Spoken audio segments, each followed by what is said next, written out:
सोते हैं। तो एक बार की बात है, श्रीनाथ जी मंदिर में एक द्वारपाल की सेवा एक व्यक्ति को मिली। बहुत ध्यान से सुनना।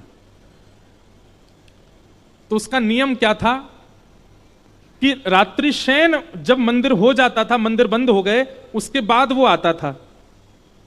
शिफ्ट चेंज होती थी, सुबह से जो द्वारपाल था वो चला जाता था, रात का द्वारपाल रहता था और वो रात भर जगता था।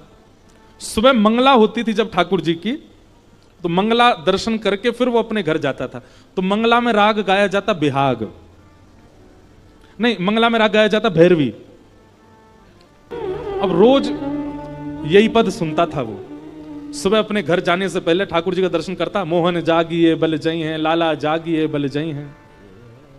दिन में जाके भोजन करके सो जाता था और रात में जब वो ड्यूटी पे आता था तब तक ठाकुर जी का शयन हो चुका होता था। तो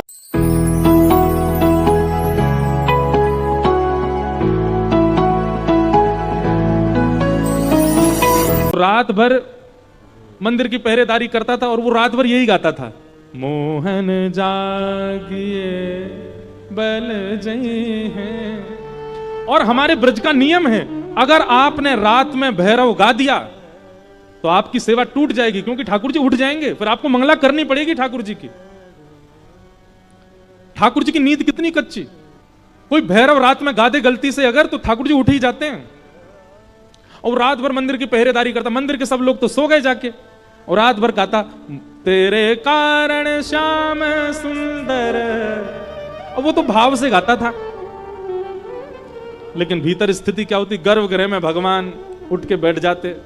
पूरे दिन दर्शनार्थी आते हैं, दर्शन करते हैं, खड़े खड़े हमारे पांव थक जाते हैं, जैसे तैसे रात में सोते हैं। उसमें भी सुबह 4 बजे मंगला कर देंगे आके पुजारी, और जे और रात भर ये बिहाग वो भैरव गाता है। ठाकुर जी खूब कोशिश करें, कान बंद करें, इधर उधर सिर करें, लेकिन ठाकुर जी का स्वरूप ऐसा बन चुका है कि भैरव कोई छेड़ दे तो उठ जाते हैं। नहीं सोए ठाकुर जी रात भर।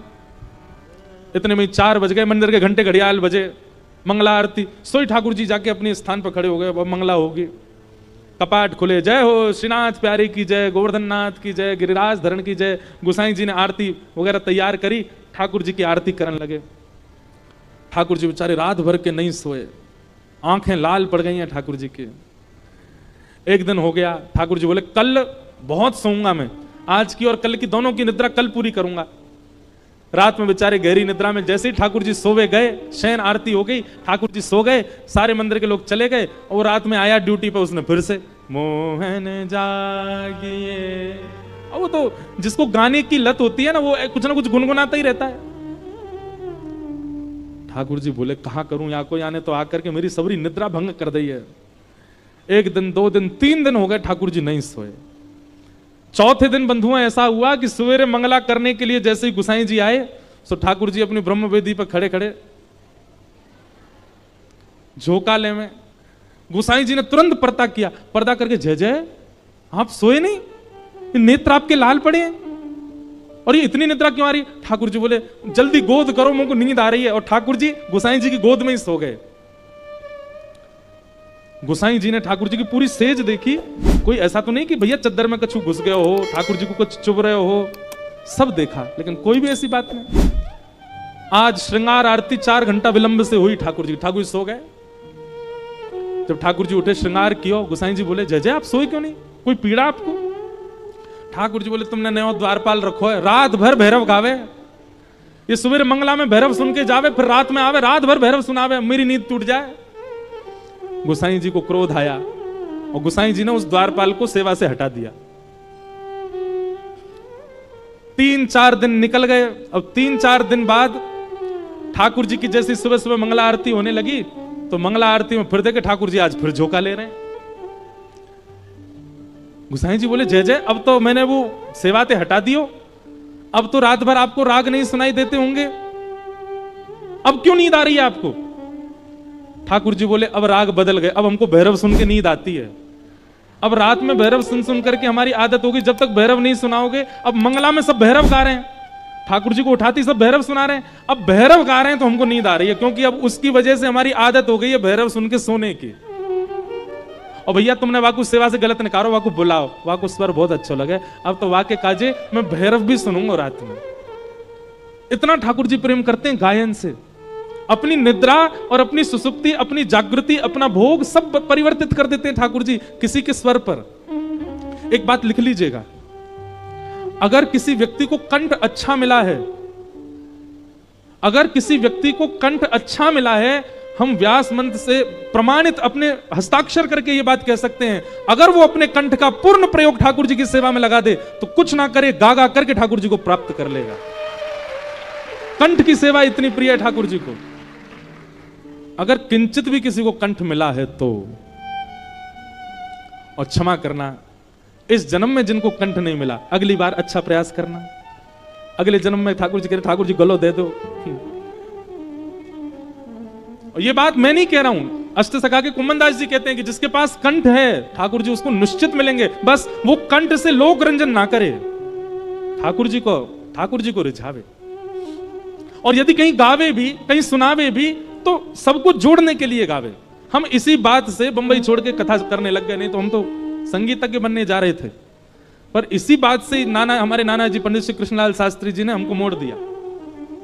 बोले लोक रंजन मत करे लाला, गले ते करनो है तो श्री कृष्ण रंजन कर।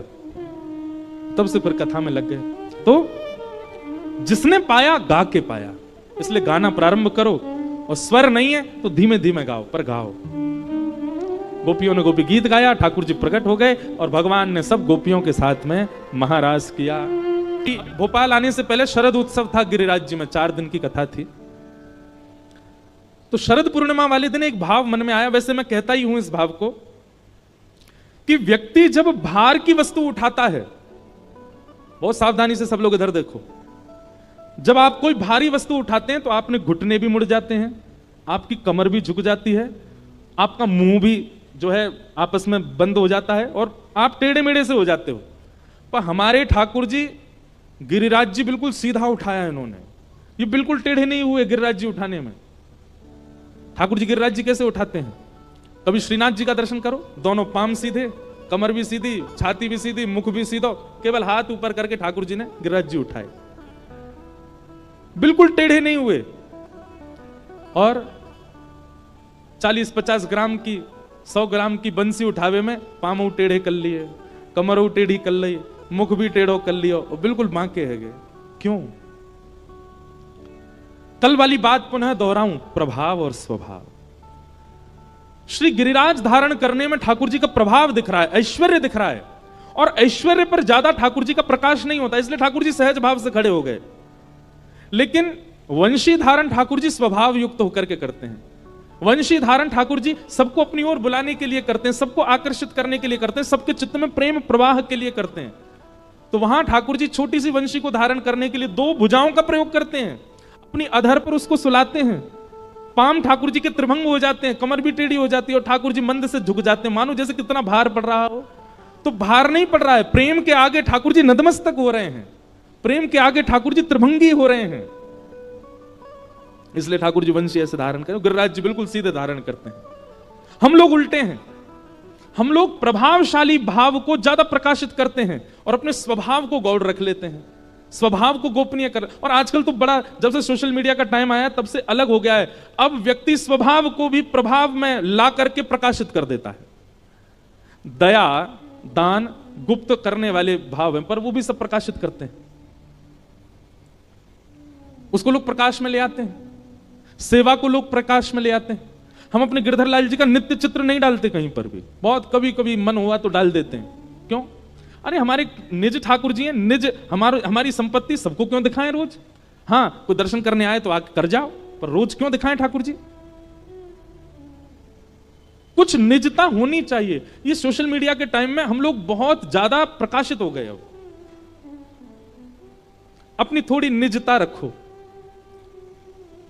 कई बार इस बात पर भी लोग हमसे प्रश्न करते हैं, बोले आप कह रहे हो निजता रखो, आपकी भी तो हर समय कुछ ना कुछ डलता ही रहता है। कथा से संबंधी डलेगा ज्यादा से ज्यादा, आजकल कभी कभी खेलने जाते हैं उसका डल जाता है, लेकिन वो दोनों बात, युवा बहुत है ना, तो युवाओं को कुछ प्रेरणा मिले उसके लिए। बाकी हम क्या खा रहे हैं, क्या पी रहे हैं, कब सो रहे हैं, पाम टूट गया, ओहो फ्रैक्चर हो गया, मैंने देखो पलस्तर लगवा के आया, डॉक्टर ने ऐसा। क्यों जरूरी है ये सब करना? इन सब का प्रकाश नहीं होना चाहिए। अपने जीवन में थोड़ी निजता लाइए। हमारे प्राचीन भारत में लोग बहुत गोपनीय रहते थे, और विशेष रूप से भजन तो गोपनीय ही करना चाहिए, उसका प्रकाश नहीं ज्यादा। थोड़ी निजता लाओ, और कम से कम स्वभाव को तो निज ही रखो। वो निज जनों को ही दिखना चाहिए, सबको नहीं। हमारे वृंदावन में किशोरी जी घूंघट में बैठी हैं, प्रत्यक्ष दर्शन नहीं है, निज भाव में। क्यों? ठाकुर जी का प्रेम स्वरूप है। तो गोवर्धन धारण किया ठाकुर जी ने। तत्पश्चात इंद्र ने आकर के भगवान से क्षमा मांगी, और इंद्र ने आकर के भगवान की स्तुति की कि पिता गुरुस्त्वं जगतामधीशो दुरत्ययः काल उपात्त दंड हिताय शिक्षा तनुभि समीहसे मानम विधुन्वल जगदीश मानिना। इंद्र ने भगवान से क्षमा मांगी कि मैंने 7 दिन तक वर्षा की, आप खड़े रहे। भगवान ने इंद्र को क्षमा कर दिया, पर ब्रह्मा जी को क्षमा नहीं किया था। ब्रह्मा जी से भी एक अपराध हुआ था। कल मैंने शीघ्रता में वो प्रसंग सुनाया नहीं, पर आप सबको शायद पता हो कि ब्रह्मा जी को एक बार ठाकुर जी पर संशय हुआ। भगवान ने क्या किया, मधुमंगल के मुंह पे लगी हुई कड़ी चाट गए अपनी जीभ से, वहां के मुंह को पकड़ के चाट गए। ब्रह्मा जी बोले राम राम राम, जे भगवान है, ये परमात्मा है। वो ग्वारिया मधुमंगल, वो नहाता भी नहीं ढंग से, वहां के मुंह पे लगी हुई कड़ी चाट गए अपनी जीभ से। और ठाकुर जी पर संशय करके ब्रह्मा जी ने भगवान के ग्वाल बालों का हरण कर लिया।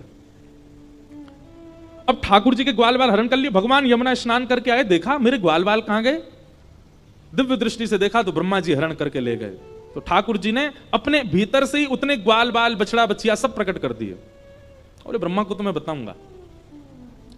1 वर्ष बाद ब्रह्मा जी देखने आए कि मैं देखूं वो बहलूपिया बना डोल रहा है भगवान, उसकी स्थिति कैसी हो रही होगी बिना ग्वाल बालों के।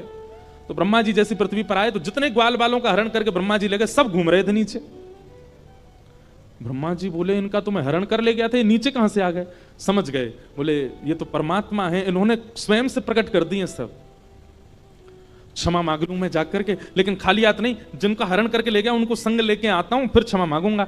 अब ब्रह्मा जी यहां पृथ्वी पर भ्रमण कर रहे थे, भगवान ब्रह्मा का रूप धारण करके ब्रह्मलोक चले गए। और ब्रह्मा जी बनकर के भगवान गए और ब्रह्मलोक में जाके सबसे कह दिया, हमें अभी अभी खबर मिली है हमारे जैसा एक और ब्रह्मा डोल रहा है, अगर वो आ जाए तो उसको मार पीट के भगा देना। और ठाकुर जी जाकर के ब्रह्मलोक में बैठ गए। इतने में ब्रह्मा जी आए। अब जैसे ही ब्रह्मा जी पहुंचे, द्वारपाल तो लिए डंडा लेके भागे उनके पीछे। ब्रह्मा जी बोले तुमको शर्म नहीं आती, ब्रह्मा के पीछे भागते हो? बोले तेरे जैसे ब्रह्मा बहुत डोलते हैं, भैलूपिया, चल भाग यहां से, हमारे असली ब्रह्मा तो भीतर बैठा है। तो ब्रह्मा जी स्वीकार कर लेते हैं अंत में कि मैं नकली हूं, मुझे असली का दर्शन कराओ। तो ब्रह्मा जी को लेकर के जब ब्रह्मलोक में गए तो सबको तो सिंहासन पर ब्रह्मा जी दिख रहे थे, पर ब्रह्मा जी को साक्षात नारायण दिखे। और जाकर के उन्होंने भगवान की स्तुति गाई, विशुद्ध सत्वम तब धाम शांतम। हे नाथ, आप साक्षात विशुद्ध हो, मेरे अंदर अपराध प्रकट हो गया, मैंने आपके रूप को नहीं समझ पाया, मैं आपके भाव को नहीं समझ पाया, मुझे क्षमा कर दो। ब्रह्मा जी ने खूब लंबी स्तुति गाई, पर ठाकुर जी ने उनको क्षमा नहीं किया। आज इंद्र को क्षमा कर दिया। हमारे ब्रज के रसिक जन कहते हैं क्यों, जबकि ब्रह्मा इंद्र से बड़े हैं, ठाकुर जी ने उनको क्षमा नहीं किया? बोले दोनों की क्रिया में अंतर है। इंद्र की जो क्रिया है उसमें सब ब्रजवासी ठाकुर जी के समीप आ गए, और ब्रह्मा की जो क्रिया है उससे ब्रजवासी दूर हुए। ब्रजवासी यानी कि भक्त, जिस क्रिया से सब ठाकुर जी के सामीप्य में आ जाएं, वो क्रिया ठाकुर जी को प्रिय लगी, इसलिए इंद्र को क्षमा कर दिया। लेकिन ब्रह्मा ने तो ठाकुर जी के वैष्णव जनों को दूर किया, इसलिए ठाकुर जी ने उनको क्षमा नहीं किया। इंद्र को आज ठाकुर जी ने क्षमा किया, और इसी समय भगवान का नाम पड़ा क्या? इंद्रेश। इंद्रस्य ईश्वरः इति इंद्रेशः।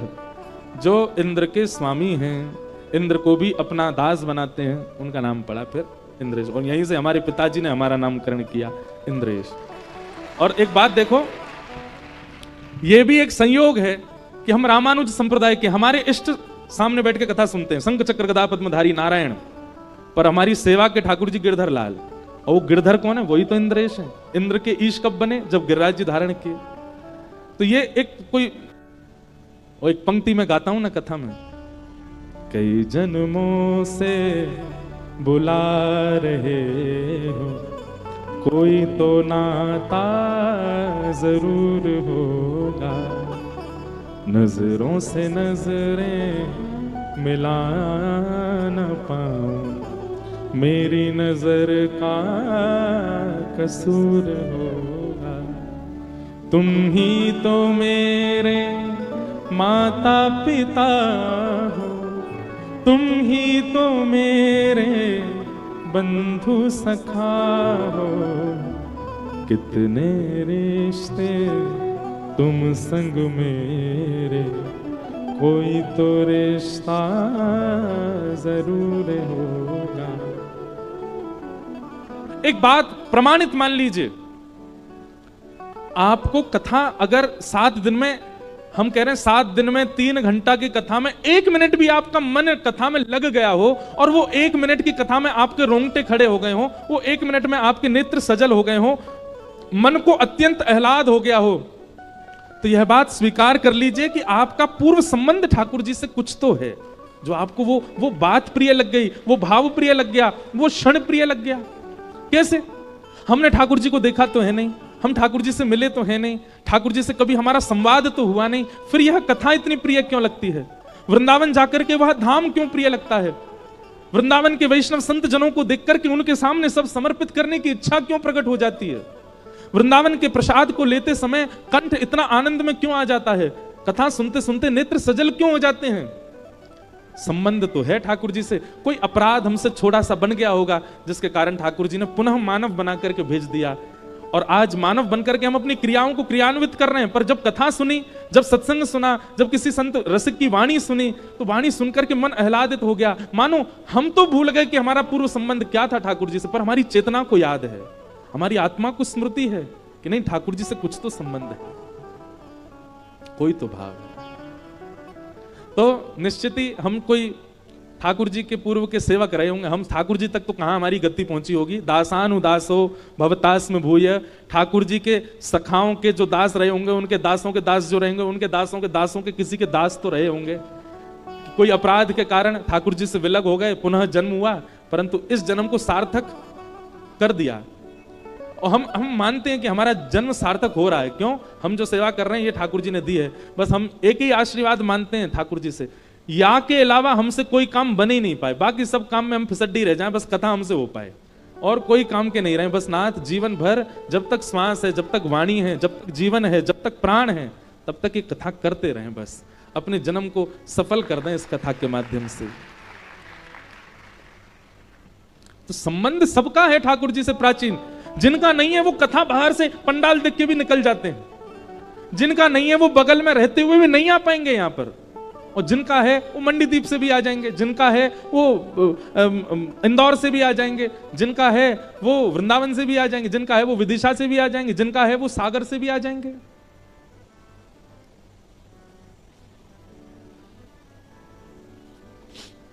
ये बात निश्चित है कि आप अपनी इच्छा से प्रेम ठाकुर जी से नहीं कर सकते, किसी के बताने से आपको प्रेम नहीं होगा ठाकुर जी से। ठाकुर जी के प्रति प्रेम होगा कब? जब ठाकुर जी आपको प्रेम भरी दृष्टि से देख लेंगे, और उससे अगर हमारा सहज प्रेम या प्रीति या मन जुड़ जाए तो हम लोग सहज कह उठते हैं, भाई तेरे से कोई पुराना संबंध तो है हमारा। कोई व्यक्ति विशेष,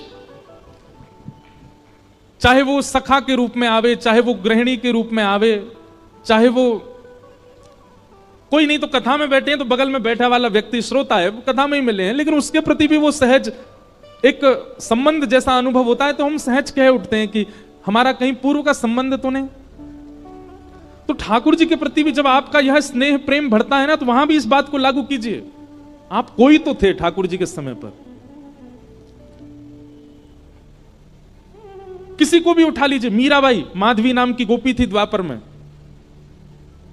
सूरदास, श्री उद्धव जी महाराज, आपको पता है उद्धव जी ही सूरदास बनकर के आए हैं।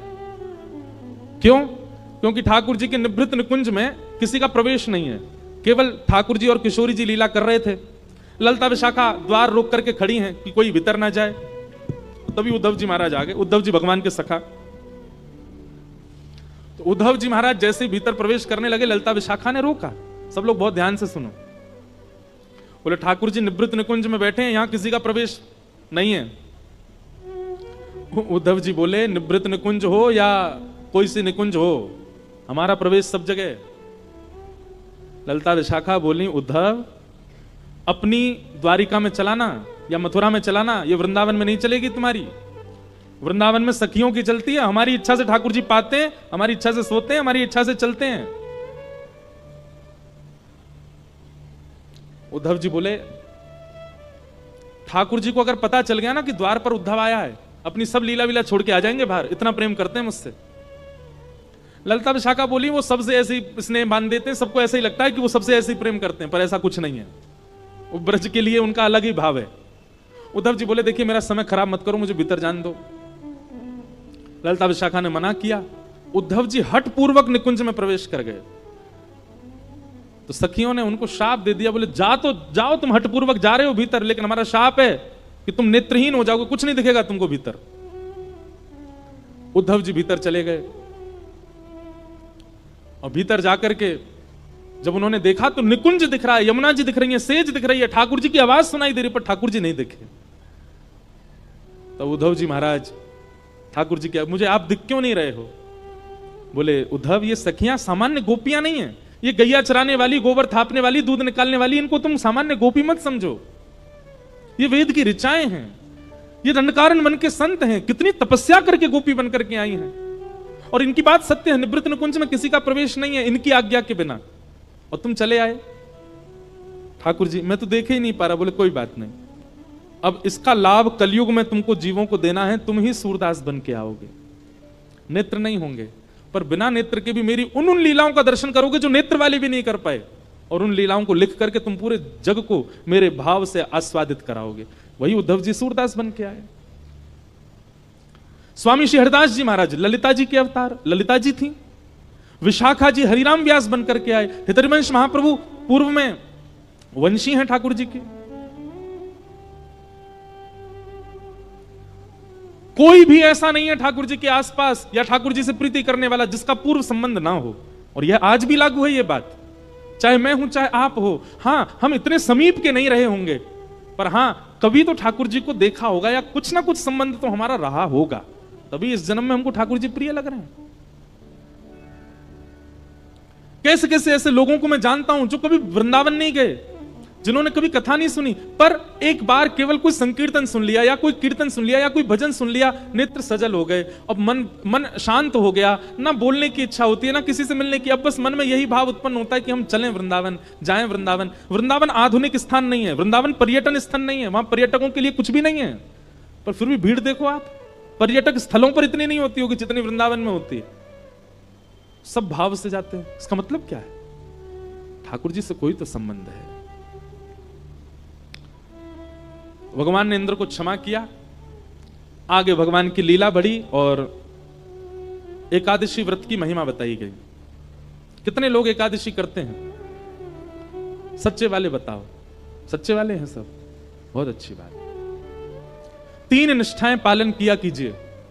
कृष्ण भक्त, सबसे पहले तुलसी निष्ठा, तुलसी धारण करो। दूसरी नाम निष्ठा, नाम जप में प्रवीण हो जाओ। और तीसरा एकादशी निष्ठा। ये 3 निष्ठा प्रधान।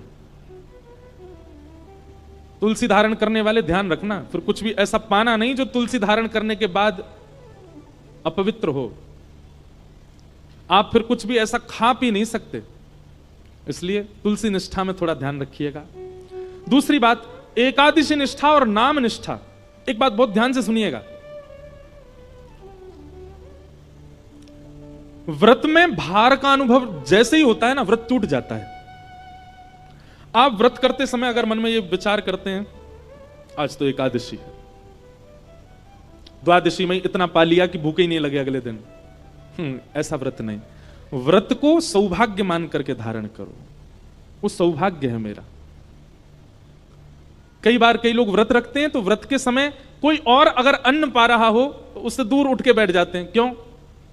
इसकी थाली देख के हमारा मन नहीं करावे। आप किसी की थाली देख के जब आपका मन करता है तो भी व्रत टूट जाता है। एकादशी के प्रति ऐसी भावना होनी चाहिए कि वो आपका सौभाग्य है, आप उसको राजी राजी खुशी होकर के उत्सव मना करके एकादशी करते हैं। आज हमारे ठाकुर जी के लिए हमने व्रत रखा है। एकादशी के दिन अन्न में पाप का निवास होता है, इसलिए अन्न सेवन नहीं करना चाहिए। और चावल तो पूर्ण अन्न होता है, इसलिए चावल तो बिल्कुल ही नहीं खाने चाहिए। वृद्ध लोग, बालक और बीमारों को छूट है, लेकिन वह भी केवल रोटी पाएं, चावल नहीं पाएं। दूसरी बात, एकादशी यदि आप रखते हैं और एकादशी के दिन कोई धाम का प्रसाद लेकर के आपके घर आ जाता है, तो प्रसाद के प्रति यह भावना मत रखो आज तो एकादशी हम कल पाएंगे। नहीं, आपकी एकादशी प्रसाद से ऊंची नहीं है। अगर कोई प्रसाद लेकर के आया और प्रसाद में अन्न है, कोई धाम का प्रसाद लेकर के आया, आसपास के मंदिर का भी अगर आया है तो उसको भी प्रणाम कर लो, पर धाम का यदि प्रसाद आया है तो धाम के प्रसाद के साक्षात गोविंद आए आपके घर, उनको आपको तुरंत स्वीकार करना चाहिए। अब लोग इसमें कहते हैं उसमें भी तो अन्न है। देखो, प्रसाद वस्तु नहीं है, प्रसाद अन्न नहीं है, प्रसाद प्रसाद है। दोष अन्न में होता है, प्रसाद में नहीं। अब लोग आगे इसमें अब और भी भावना कर सकते हैं, हम अपने घर के ठाकुर जी का भोग लगा देंगे तो वो भी तो प्रसाद बन गया, तो पा ही सकते हैं हम उसको। पर कहीं ना कहीं आप उसको अपनी ऊर्जा के लिए पा रहे हो ना, आप उसको पूर्ण रूपेण प्रसाद समझ करके तो नहीं पा रहे। आप घर में भी जो भोजन करते हैं वो ऊर्जा के लिए करते हैं, और ऊर्जा के लिए किया गया भोजन होगा, वो प्रसाद नहीं है। हां, आपने ठाकुर जी को निवेदित करके पाया है। घर के ठाकुर जी को प्रसाद, यदि वैसे तो एकादशी पर भी ठाकुर जी को तो अच्छे पकवान ही पवाने चाहिए, पर उसका भी आप तिनका ले सकते हो। ऊर्जा संचार के लिए, अपने देह के स्वास्थ्य के लिए और जो भी क्रियाओं के लिए जो आप पा रहे हो, उसमें आपको व्रत ही रखना चाहिए।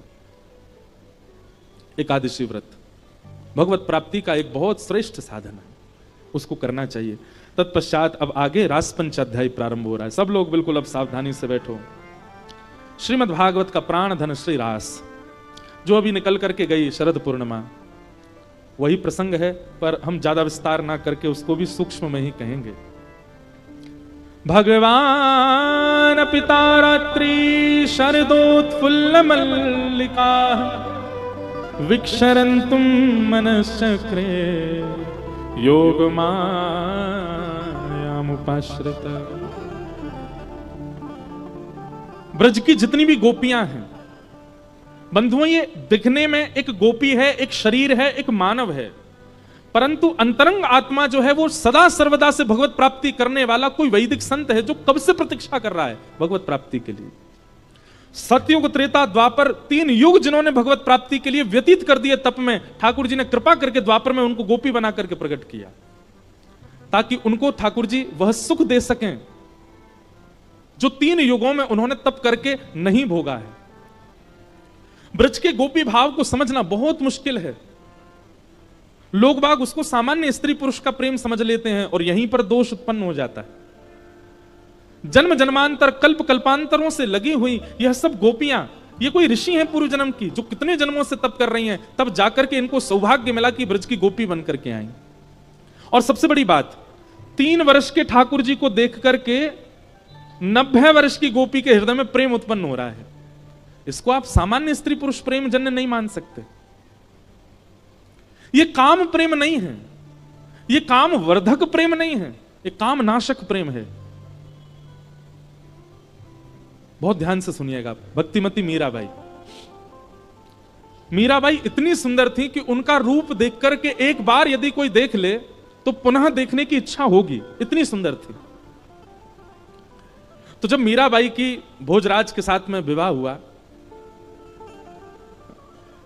और जब मेवाड़ गई, तो मेवाड़ में मीराबाई जिस राजमहल में रहती थी, उस राजमहल में जिस तरफ मीराबाई का कक्ष था, वहां खिड़की के नीचे हजारों संतों की भीड़ लगी रहती थी और सब एक टक देखते रहते थे खिड़की की ओर। मीराबाई तो राजघराने की कन्या हैं, वो दर्शन देने की भावना से नहीं जाती थी, दर्शन करने की भावना से जाती, पर मर्यादा है इसलिए बाहर नहीं जाती थी, तो खिड़की खोल करके ऊपर से प्रणाम करती थी। और सब संत मीराबाई को देख करके नेत्रों से अश्रु बहाने लगते थे। तब कुंवर भोज जिनसे मीराबाई का विवाह हुआ, उनके मन में भाव आया कि मैं संतों से पूछूं ये इनकी स्थिति ऐसी कैसे होती है। तो वे गए और संतों से जाकर के पूछने लगे कि आप मीरा को क्यों देखते हो और मीरा को देखने से आप सबको क्या मिलता है। तब संतों ने प्रत्युत्तर देकर के कहा कि 5-5, 10-10 वर्ष तक भजन करने के बाद भी ठाकुर जी इतने प्रिय नहीं लगे जितनी प्रिय मीराबाई को एक बार देखने से लगने लगे। एक बार मीराबाई को देखने के बाद ठाकुर जी इतने प्रिय लग गए जितने प्रिय 10 वर्ष के भजन में भी नहीं लगे। इसलिए हम मीराबाई को देखते हैं। तो मीराबाई का स्वरूप सुंदर था, पर उनकी सुंदरता काम प्रकट नहीं करती थी, बल्कि दोष नाश करके भगवत प्रीति प्रकट करती थी। ऐसी सुंदर थी। और वास्तविक में सुंदरता वही है। एक बात हमें बताइए, किसी वस्तु विशेष को देख करके आपके मन में पाप प्रकट हो, वह वस्तु कितनी भी अच्छी हो, वह शुद्ध नहीं है। जिस वस्तु, व्यक्ति या फिर स्थान को देख करके आपके चित्त में पुण्य प्रकट हो, ठाकुर जी प्रकट हो, वो सुंदर है, वो श्रेष्ठ है। वो सौंदर्य कैसा, वो रूप कैसा, वो यौवन कैसा जिससे काम प्रकट हो। रूप तो वो जानो, सौंदर्य तो वो जानो, आकृति तो वो जानो जिसे देखने से वो ना दिखे ठाकुर जी दिखे, वो ना दिख करके ठाकुर जी के प्रति प्रेम बढ़े। ब्रज की गोपियों को ठाकुर जी प्रियतम दिखते हैं अपने, और ठाकुर जी को देखने से उनके विकार नष्ट होते हैं। इससे यह बात उनको सिद्ध हो जाती है कि सामान्य बालक नहीं है, साक्षात परमात्मा है, साक्षात परब्रह्म है। इसलिए भगवान के रास में आने वाली गोपियों की आयु आबाल वृद्ध बनिता, छोटी से छोटी बालिका और वृद्ध से वृद्ध मैया भी ठाकुर जी के संग रास में है। वृंदावन के गौड़िया वैष्णव संप्रदाय के एक ग्रंथ में कहीं वर्णन है, 3.25 करोड़ गोपियां थीं रास में। कितनी? 3.25 करोड़। और ठाकुर जी ने जब रास किया तब ठाकुर जी कितने वर्ष के हैं? 7.5 वर्ष के। कितने वर्ष के? अभी 7.5 वर्ष का कोई बालक यहां बैठा हो, उसको एक बार देखो और इमेजिन करो ठाकुर जी इतने बड़े थे जब रास किया था। 7.5 वर्ष का बालक अपना पेंट नहीं संभाल पाता, ऐसे पकड़े घूमता रहता है। उसको इतना सहूर नहीं होता कि मुझे भोजन करके हाथ धोने, मां बताती है जा हाथ धो क्या। इतनी छोटी अवस्था है ठाकुर जी की जब रास विहार कर रहे हैं। और गोपियां, बोले कई गोपियां तो यशोदा मैया की भी जेठानी की उम्र की हैं, यशोदा मैया से भी बड़ी हैं, जो ठाकुर जी के संग रास में आई हैं। काम लीला नहीं है रास, ये काम विजय लीला है और काम नाशक लीला है। इसको समझने के लिए ब्रज की उपासना करनी पड़ेगी, रस की उपासना करनी पड़ेगी, रज की उपासना करनी पड़ेगी, तब जाकर के रास का दर्शन हो सकता है।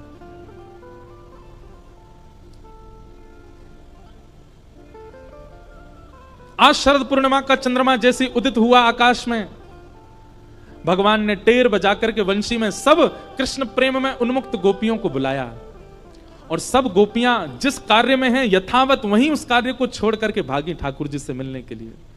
कोई श्रृंगार कर रही है, कोई पति को भोजन करा रही है, कोई बालक को दूध पिला रही है, कोई वस्त्र धारण कर रही है, कोई स्नान करके आई है, कोई केस सवार रही है। तो मतलब अगर केस सवार रही है और कानों में ध्वनि वंशी की आ रही है, तो ये नहीं सोच रही है कि मैं केस व्यवस्थित करके फिर जाऊं।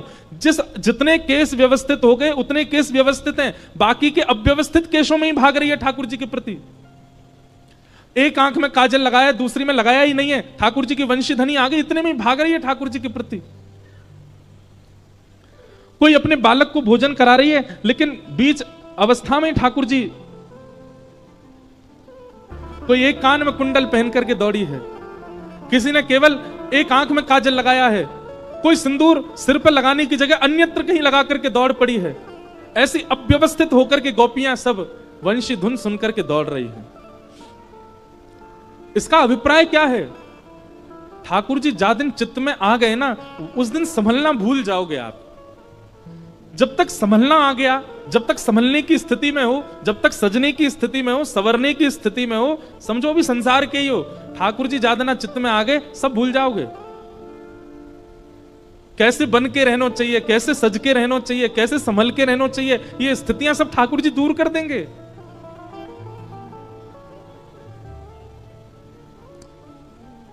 वो पद जिस पर आप इतने आनंदित हो रहे हैं, वो पद की गहराई सुनिए ना। बाला मैं बैरागन होंगी, क्यों? जिन भेषा मारो सांवरो रीजे, मैं सो ही भेष धरूंगी।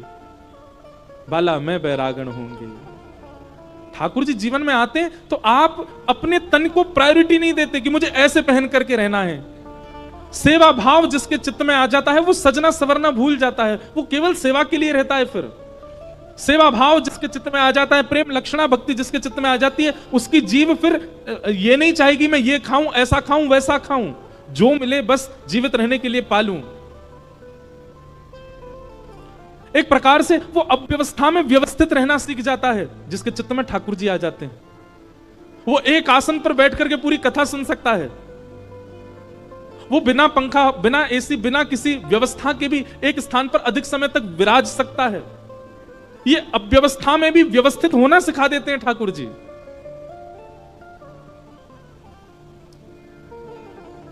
गोपियां सब दौड़ी और अव्यवस्थित स्थिति में जा रही हैं। ठाकुर जी जैसे ही नेत्र खोल करके देखते हैं तो सब गोपियां सामने खड़ी हैं। भगवान ने सब गोपियों के आने का कारण पूछा। तत्पश्चात भगवान ने 10 श्लोकों में बार बार गोपियों से कहा अपने घर वापस चली जाओ, पर गोपियां नहीं गईं। भगवान जब शांत हो गए तब गोपियों ने प्रत्युत्तर दिया कि नाथ, आप ही तो कहते हो सब छोड़ करके मेरी शरण में आ जाओ, और हम जब सब छोड़ करके आ गए तो हमसे कह रहे हो वापस चली जाओ। हमें व्यभिचारिणी मत समझिएगा नाथ। हमारा प्रेम ऐसा नहीं है कि हम आपको बाध्य करें कि हमसे मिलो, हमसे बात करो, हमें दिखो या हमें देखो। हमारा प्रेम ऐसा नहीं है। तत्सुखे सुखित्वम। एक बार हमें यह आश्वासन कर दो कि हमारा प्रेम स्वीकार कर लिया, उसके बाद भले ही हमें जीवन भर के लिए छोड़ के चले जाओ, हम जीवन में कभी आपके सामने नहीं आएंगे। हमारा प्रेम तो विश्वास पर टिकता है, मिलन पर नहीं, दर्शन पर नहीं। लेकिन हमारा प्रेम आपने स्वीकार कर लिया, यह वचन दे जाओ हमको बस। उसके बाद फिर मुड़ के कभी हमारी ओर मत देखना, हम जीवित रहेंगे फिर भी। गोपियों का प्रेम सामान्य नहीं है बंधु। उद्धव जी महाराज जब वृंदावन जाते हैं तो गोपियां कहती हैं उद्धव, वृंदावन से मथुरा इतना दूर नहीं है कि हम कृष्ण से मिल नहीं सकती, दिन में 2 बार जाके मिलके आ सकती हैं, पर हमारा प्रेम हमको अनुमति नहीं देता। हमारा प्रेम ऐसा नहीं है कि हम जबरदस्ती जाएं और जाकर के नित्य उसका दर्शन करें। बिना दर्शन के भी कृष्ण मन कृष्ण धन, कृष्ण ही हमारो मन, रोम रोम में कृष्ण विराजमान है उद्धव। हमारा प्रेम ऐसा नहीं कि हम उनसे मिलें या उनको यहां खींच के लाएं या बार बार अपने एहसान बताएं, हमने उनके लिए ऐसा किया और तुम हमें छोड़ के चले गए। हमारा प्रेम ऐसा नहीं है उद्धव। हमारा प्रेम तो विश्वास पर टिका है। जीवन भर कृष्ण लौट करके नहीं आए तो भी हम उनसे ही रहेंगे, उनसे प्रेम करेंगे, उन्हीं की रहेंगी। नारद भक्ति सूत्र में नारद जी कहते हैं प्रेम कैसा? बोले ब्रज की गोपियों जैसा, यथा ब्रज गोपिका नाम।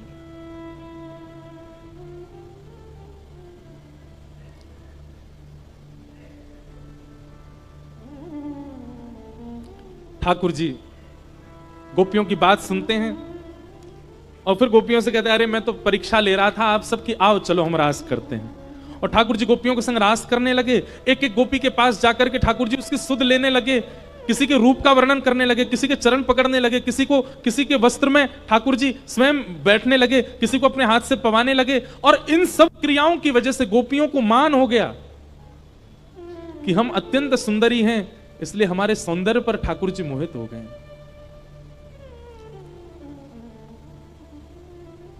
बंधुओं, एक बात मेरी बहुत ध्यान से सुनिएगा। हम इतनी भक्ति करते हैं, इतना भजन करते हैं, इतना नाम जप करते हैं, इतनी कथा सुनते हैं, इतनी सेवा करते हैं, फिर भी ठाकुर जी प्रकट क्यों नहीं हो रहे हैं? क्योंकि कहीं ना कहीं ठाकुर जी को यह चिंता है कि मेरे प्राकट्य से इसके चित्त में यह मान ना आ जाए कि मैंने ठाकुर जी को प्रकट कर दिया। ठाकुर जी को हमारी चिंता है कि कहीं इसको अभिमान ना हो जाए। अरे हम 2-4 कथा क्या सुन लेते हैं, 2-4 कथा सुना क्या देते हैं, तिलक लगा करके कुछ दिन रह क्या लेते हैं, हमको इसी से मान हो जाता है। ठाकुर जी प्रकट हो गए, हमारे हाथ से पाने लगे, हमसे श्रृंगार कराने लगे, हम तो ढिंडोरा पीट देंगे पूरी दुनिया में। मान करेंगे कि हमारी भक्ति की सामर्थ्य देखो, ठाकुर जी प्रकट कर दिए। इस भय के कारण ठाकुर जी प्रकट नहीं होते कि कहीं इसको मान ना हो जाए, क्योंकि गोपियों के चित्त में मान हो गया। और जैसे ही मान हुआ, ठाकुर जी सर्वांगीण गोपियों के मध्य से अंतर ध्यान हो गए, और ठाकुर जी के अंतर ध्यान होते ही गोपियां विचलित हो गई। हे श्याम सुंदर, मधुसूदन, माधव, गोपीनाथ, गोवर्धन, कहां हो आप? अर्धरात्रि का समय, विहंगम जंगल, गोपियों को छोड़ करके ठाकुर जी चले गए। अबला नारियों की तरह सब गोपियां ढूंढ रही हैं कि श्याम सुंदर कहां है।